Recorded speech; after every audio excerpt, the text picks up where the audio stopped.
When we talk about staying healthy as we get older, our minds usually jump to our heart or our brain, or maybe we just worry about our bones. But there's this powerful kind of silent syndrome that links two of our most vital systems together, and really understanding it, well, that's a huge key to healthy aging. So let's get right into it. Really think about that for a second. We all know bone loss is a problem, right? Osteoporosis. And we know that losing muscle as we age is also a problem. But what happens actually when both of those things are happening at the exact same time? This is way more than a hypothetical question. It's a very real condition called osteosarcopenia. So here's what we're going to cover in this explainer. We'll start by uncovering this hidden syndrome. Then we'll look at the truly staggering numbers. We'll dive into the cascade of consequences, why it's so dangerous, and of course, we'll see how to fight back. And we'll wrap up with the big musculoskeletal takeaway. All right, first things first. Let's get a really clear picture of what in the world we are actually talking about here. For decades, we've kind of treated these as totally separate issues. You'd see a doctor about your bone density, and maybe you talk to someone else about feeling weaker. But what we're realizing now is that separating them misses the bigger and, frankly, much more dangerous picture. When these two conditions collide, they create this unique syndrome that is way more than just the sum of its parts. So here it is, the official definition. Osteosarcopenia, sometimes just called OS, is what happens when you have low bone density, that's either osteopenia or the more serious osteoporosis. At the same time, you have sarcopenia, which is the loss of muscle mass and strength. It's really a double whammy to the very system that lets us move, stay stable, and live independently. Okay, so you might be thinking this sounds pretty extreme, maybe even rare. But I've got to tell you, the data tells a completely different story, and it's a surprising one. Yeah, this is not some obscure medical condition that only affects a handful of people. It's actually a widespread issue for older folks. And the risk doesn't just creep up slowly with age, it absolutely skyrockets. And get a load of these numbers. They are truly staggering. Once you get past age 75, the chances of having osteosarcopenia just explode. We're talking almost 60% of men and nearly 50% of women.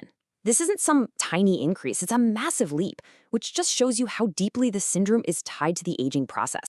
So we've established it's common, but why is it so much more dangerous than just having weak bones or weak muscles on their own? Well, this is where we really get to the heart of the problem. It's a really vicious cycle. See, weak muscles can't properly support and protect your fragile bones, which makes falling a lot more likely. And of course, if you do fall, those weak bones are way, way more likely to break. It's that synergy, that teamwork for the worse, that makes this a really profound threat. And this number just perfectly illustrates the point. The data shows that people with osteosarcopenia have an over 4 times greater risk of breaking a bone compared to people with healthy bones and muscles. Think about that, 4 times. And of course, the number one driver of that fracture risk is the higher chance of falling in the first place. And yep, that's up too, over 3.5 times higher. You can see exactly how these two numbers just feed right into each other, creating that dangerous downward spiral. But the danger doesn't just stop with falls and fractures. Not even close.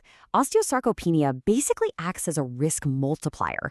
It's like pouring gasoline on the fire of other chronic conditions that are already common in older adults. Let's just look at the specifics here. It's linked to a 17% increased risk of heart failure events.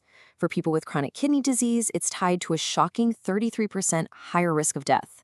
It also makes things worse for people with chronic liver and lung diseases, and just across the board, it seriously tanks your quality of life. So the really big point here is that this is not just a mobility issue. It is a full-blown systemic health crisis. And listen to this quote from their research because it just drives the point home. A potentially fatal threat. Wow.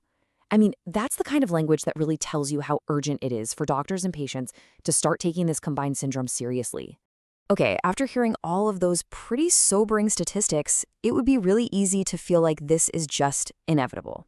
But here's the good news, and it is really good news. We are not powerless here. There are very clear things we can do to fight back. The science on this is clear. While the risks are absolutely real, osteosarcopenia is not just an unavoidable part of getting older. There are clear, evidence-based strategies that we can use to both prevent it and manage it effectively. And here's the game plan. The absolute cornerstone is progressive resistance training. So think weights, resistance bands, even body weight exercises. Something to challenge your muscles and bones at least 2 to 3 times a week. Now, you gotta support that with solid nutrition. That means a higher protein intake to feed those muscles and enough vitamin D and calcium to support the bones.